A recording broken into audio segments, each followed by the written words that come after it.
va parler création et on va parler avec deux personnes qui sont les invités d'Alexandre Dupuis, c'est dans Causement Réunionnais.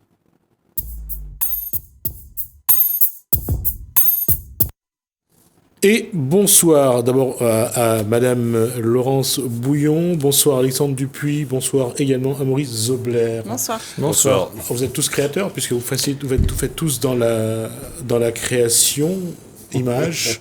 Vous faites dans quelle création, monsieur ? Les serviettes microfibres. D'accord. Et madame est dans la création ? Prêt-à-porter femme. Que les femmes ? Que les femmes. D'accord. Je laisse Alexandre Dupuis mener la discussion puisque c'est son plateau à lui. D'accord. Donc, nous avons pu voir mon reportage là, qui vient de passer et c'était au Jardin d'Éden et c'était vraiment quelque chose d'extraordinaire parce qu'on a vu des artisans présenter leur création et il y avait beaucoup de créativité et ça m'a beaucoup plu en fait. Et donc, j'ai rencontré ces deux personnes. Il y a Maurice et Laurence. Et donc j'ai beaucoup apprécié ce que vous faites. Et donc, bien, parlez-nous un petit peu de. Alors, je vais juste dire d'abord, puisque ce que vous appréciez, c'est ce qu'ils font. Qu'est-ce que vous faites ? Alors, moi, je dessine je conceptualise, je dessine des produits pour les serviettes microfibres que nous faisons produire. Alors, est-ce qu'on peut préciser, serviette microfibre, ça veut dire quoi ? Alors, serviette microfibre, la microfibre, alors, on fait de la microfibre recyclée depuis très peu de temps. On a reçu la certification, Global Certification Recycled. Ce sont des serviettes qui sont tirées de la récupération de bouteilles ou de polyester qui est donc transformé en billes, étiré en fils qui sont 100 fois plus fins qu'un cheveu et on crée des matières textiles à partir de plastique recyclé, ce qui permet de faire des choses, des vêtements, tout en recyclant les plastiques. Donc, je reviens sur ce que le dernier reportage sur le recyclage, Alexandre. Oui, alors, la dernière fois sur Cycléa, j'ai fait une grosse boulette, j'ai dit une erreur. En fait, c'était au sujet du recyclage du plastique. J'ai dit que la technologie n'existait pas. C'était vraiment impardonnable de ma part, en fait, parce que dans ma famille, là, il y a mon grand-père René Dupuis, qui était le PDG de Rivière-du-Mât avec Maxime Rivière et Monsieur Mourouvin, qui était le père de Madame Jean-Paul Virapoulet, là. Et donc, après la fin de Rivière-du-Mât, on a créé Bourbon Plastique. Et justement, Bourbon Plastique, c'est une usine qui crée du plastique à partir des petites billes. Là. C'est vraiment cette technologie. Cette technologie qui est utilisée par Cycléa, mais aussi par la société de monsieur, il me semble, pour créer les microfibres. Pour créer les serviettes microfibres, c'est bien ça ? C'est bien ça. Alors, c'est pas notre société, c'est pas ma société, puisque nous, on dessine, on envoie à une société, donc à diverses sociétés qui sont basées en Europe ou en Asie, qui ont la certification, et eux produisent nos dessins réunionnais et tout ce que l'on veut mettre sur nos produits réunionnais. D'accord. Laurence Bouillon, des vêtements féminins en microfibre, vous y avez pensé ? C'est envisageable, tout est envisageable bien sûr. Là aujourd'hui, moi je travaille uniquement sur la viscose et la fibre de bambou, mais pourquoi pas la microfibre un jour, tout évolue, donc avec plaisir. Créatrice de vêtements féminins, ça consiste en quoi ? Et on va dessiner et ensuite on va produire ces dessins avec des ateliers de confection qui sont basés à Maurice. Et les tissus viennent soit de Madagascar, soit de l'île Maurice. Donc on travaille vraiment sur l'océan et pour cette conception. Alors après, avec la conjoncture, il y a eu des petits variants, mais on arrive toujours à... C'est un variant sud-africain ? Non, on reste très proche, on va pas jusque là-bas. La question sur la...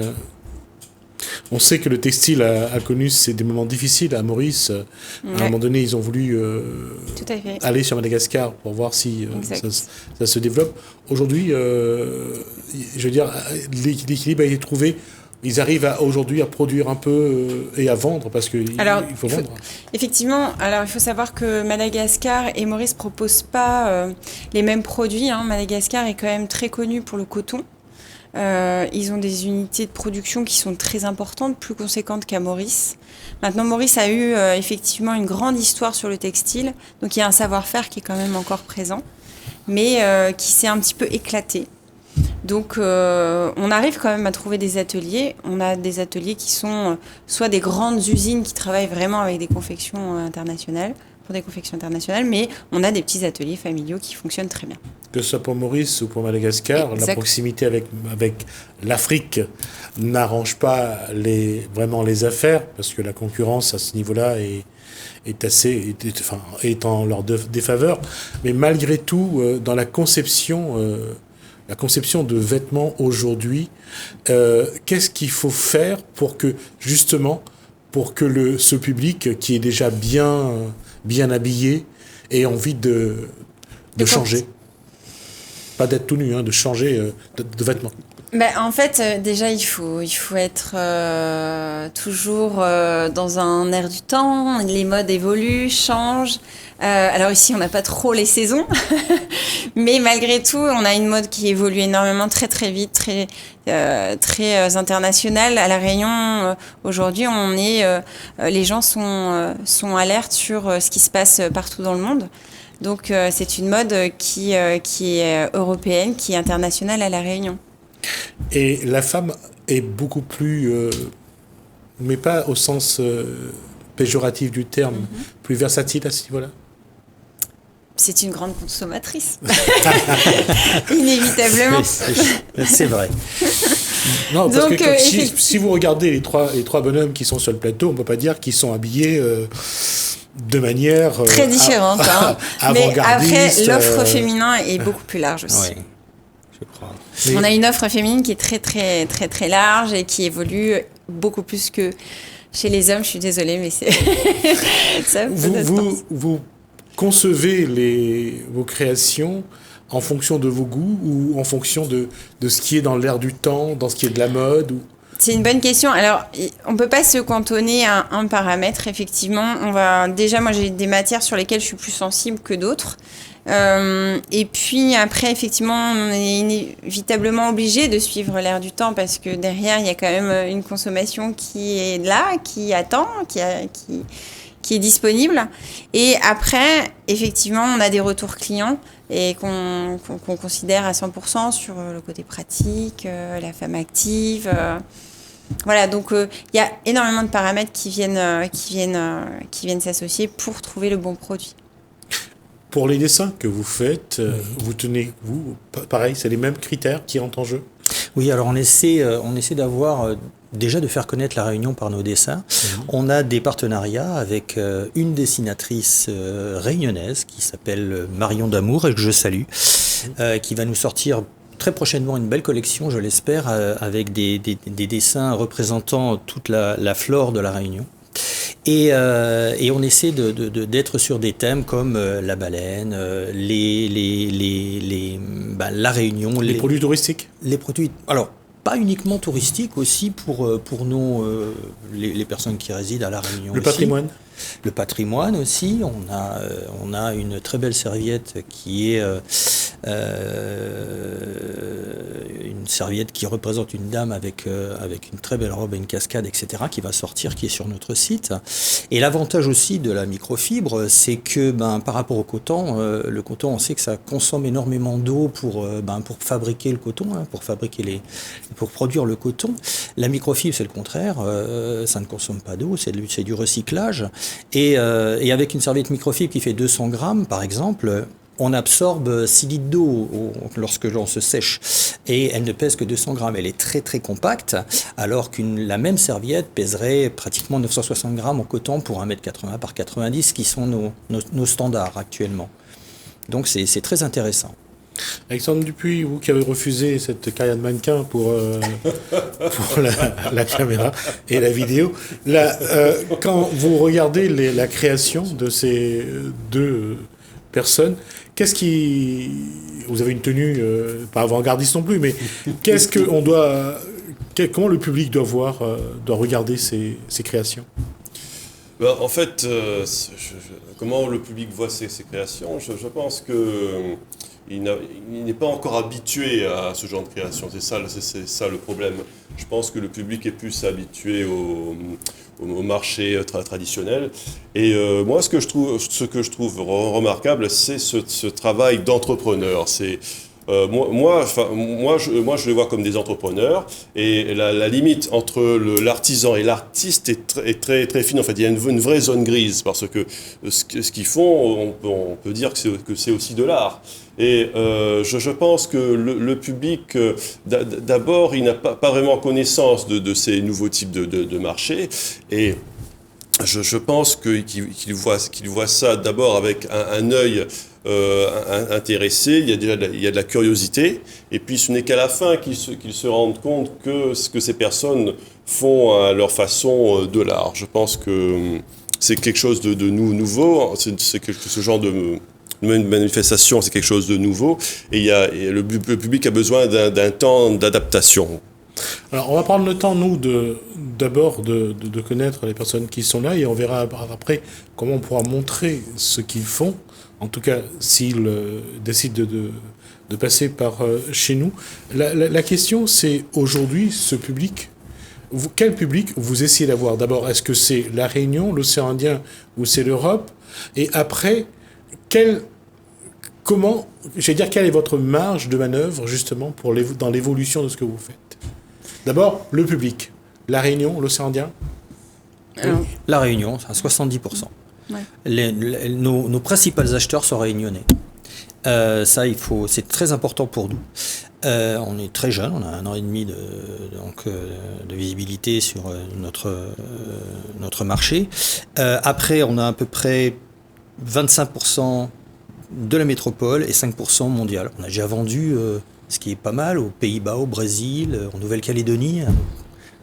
Et donc, mais 70% sont des acheteurs réunionnais qui aiment nos produits parce que je pense que ça les représente, surtout sur notre nouvelle collection. D'accord. Pour vous? Alors effectivement, moi j'ai un peu la double casquette, parce que effectivement je crée une ligne de prêt-à-porter femmes, mais en parallèle on met en place des manifestations, des petits marchés, des ventes éphémères, etc., qui regroupent plusieurs exposants, et ces manifestations proposent justement vraiment aux Réunionnais de venir à nous, de venir découvrir nos produits qui sont parfois des pièces uniques. On a des artistes qui vont faire un tableau avec un décor, et ça va vraiment être une pièce unique. C'est valable pour le prêt-à-porter, ça peut être valable pour le bijou, etc. Donc on a vraiment un public réunionnais qui est friand de ce patrimoine, de cette richesse culturelle qu'il y a à La Réunion. Et il y en a vraiment beaucoup, et il y en a pour tous les goûts et tous les âges. Et est-ce que ce public agit, je dirais, ou réagit de la même façon que n'importe quel autre public? Qu'est-ce qui les intéresse avant tout? C'est la forme, ce sont les couleurs, c'est d'être vraiment différent. On sait que, surtout les femmes, quand elles veulent s'habiller, elles veulent vraiment être uniques. C'est pareil aussi pour les hommes, hein, mais bon, comme la femme est beaucoup plus dans cette démarche. Mais comment ce public réagit? Ou est-ce que c'est un public comme les autres, finalement? La majorité de nos clients sont des femmes. Pour les serviettes, je dirais que 9 clients sur 10 sont des femmes qui nous achètent les serviettes. Elles sont très attirées, bien sûr, par le dessin, par le motif qui se trouve dessus, c'est très important. Mais aussi, avoir un geste éco-responsable, parce que je pense que ça rentre dans la mentalité des Réunionnais, comme de tout le monde, qu'à un moment, il faut savoir participer à sa petite échelle à la préservation de la planète, et ça c'est très important, et aussi la qualité, parce qu'on revient, je crois, on cherche la qualité, les gens recherchent de la qualité, ils ne veulent plus consommer, jeter. Ça je pense qu'on est passé à autre chose, et le public que l'on a et qui vient, nos clients nous demandent cela, donc on s'est positionné sur ce type de marché, et c'est très important. D'accord. Pour vous? Effectivement, je rejoins cette idée-là. Effectivement, il y a tout un aspect écologique qui est important. Vraiment, le client aujourd'hui réunionnais est un client exigeant, qui veut des bons produits, des bonnes matières. parfois un produit unique, comme j'expliquais, pour sortir des chemins de la grande distribution, d'aller vraiment au contact du créateur aussi. C'est quelque chose qui est assez fort de pouvoir accéder sur un échange humain comme celui-ci. Et puis, il y a tout aussi l'effervescence et l'animation qu'il peut y avoir autour, la convivialité qui est hyper importante aujourd'hui.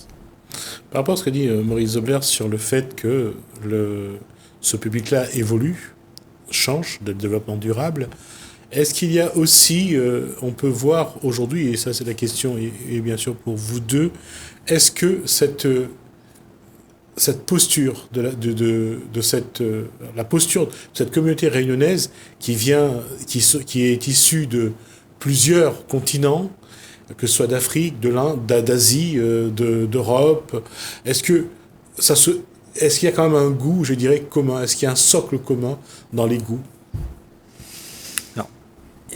Il y a un socle commun, c'est la Réunion, parce que tout le monde aime son île, et que l'on soit métropolitain, né à la Réunion, ou peu importe. Vraiment, les gens aiment leur île. Et pour eux, il est important de la faire vivre, de la faire connaître. Et la culture réunionnaise, c'est une culture qui est une belle culture. Donc, oui, c'est important. C'est une belle culture, ça, c'est indéniable. C'est tout simplement pas moi qui vais le dire le contraire. Donc, mais malgré tout, pour toucher les gens aussi dans leurs profondes racines, parfois il faut aussi mettre du travail, de la création, de la recherche. Alors effectivement, on touche les Réunionnais aussi par nos produits. Pourquoi ? Parce que la volonté, elle est aussi économique, mais elle est aussi culturelle, elle est aussi de toucher toutes les communautés. Les gens qui viennent de tous les horizons. Et en fait, on s'aperçoit qu'à La Réunion, il y a un tel tissu de savoir-faire que de toute façon, tout le monde se regroupe à un moment donné, tout le monde se croise, que ce soit dans la production, que ce soit dans la distribution, dans la communication. Donc, de toute façon, ces étiquettes-là, elles n'existent plus à partir du moment où on propose un projet commun. Et tout le monde se mélange. Et au contraire, ça va être toutes ces connaissances, toute cette richesse culturelle et humaine qui va permettre de faire quelque chose de productif. Et ce mélange, il se retrouve sur ces marchés, sur ces événements, sur ces manifestations. Donc non, moi j'ai besoin du savoir-faire de gens qui cousent depuis longtemps. J'ai besoin du retour de mes clients qui sont de toute origine aujourd'hui. D'accord. Alexandre Dupuis, le public qui est présent a été dans quel état d'esprit lors de cet événement ? Alors le public était vraiment très intéressé, parce qu'il y avait beaucoup de choses très intéressantes. Et en plus, dans cette manifestation, il y avait vraiment, on va dire, quelque chose de l'ordre de l'ingénierie, quoi, enfin, du génie de l'ingénierie, c'est plus que la création. Par exemple, il y avait un ancien architecte qui était là, et puis il a fait des genres de sérigraphie avec un zourit, c'est-à-dire une pieuvre avec une dodo. Ça, c'était intéressant. Il y avait aussi beaucoup d'exposants qui travaillaient les bijoux, mais pas à partir des pierres précieuses, mais à partir du verre de récupération. Et ça, j'ai trouvé ça extraordinaire.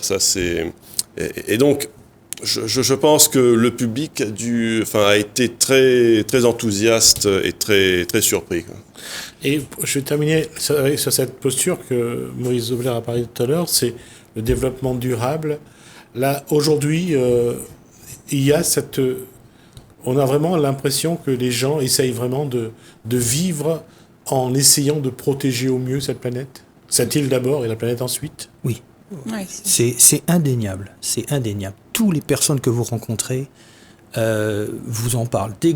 Et je dirais que tout le monde se sent concerné de nos jours, parce qu'on le voit, on voit les effets entre guillemets, la destruction de notre planète si on n'est pas capable de se réinventer, de réinventer la façon dont on vit. Et ça, c'est important. Et les gens en ont conscience. Dans la création, ça... C'est important. Ça joue aussi. On travaille en permanence sur du circuit court. justement, pour pallier à tout ça. Et donc, je crois qu'aujourd'hui, de toute façon, chacun à son échelle, de l'enfant à la personne âgée, dans tous les secteurs d'activité, on fait tous attention à ça. Et dans la mesure du possible, on le met en place. D'accord. Et ça va être vraiment ma dernière question sur comment vous voyez le développement de ces activités que vous menez? Alors, on a plusieurs axes pour se faire connaître et puis pour toucher le public directement. Les marchés créateurs sont très importants. Ou le marché forain, c'est très important.